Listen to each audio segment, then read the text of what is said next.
పప్పు చేద్దామా?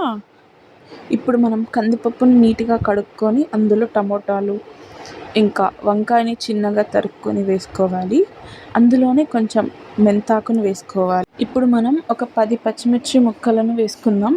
ఒక అర్ధ స్పూన్ పసుపును వేసుకుందాం. అట్లే ఒక అర్ధ స్పూన్ జీలకర్రని వేసుకుందాం. ఇప్పుడు మనం కుక్కర్ని స్టవ్ మీద 4 విజిల్స్ దాకా పెట్టుకుందాం. పప్పు అయితే రెడీ అయిపోతుంది. ఇప్పుడు మనం పప్పుకి తిరువాత అయితే పెట్టుకుందాం. కడాయిలో కాస్త నూనె వేసి వేడెక్కాక ఆవాలు, జీలకర్ర, కొంచెం శనగబాలు, కందిబాలు వేసేసి ఎండుమిరపకాయలు వేసి తిరువాత పెట్టుకొని అందులో ఎల్లిపాయలు, ఎర్రగడ్డలు వేసి కొంచెం వేగనిద్దాం.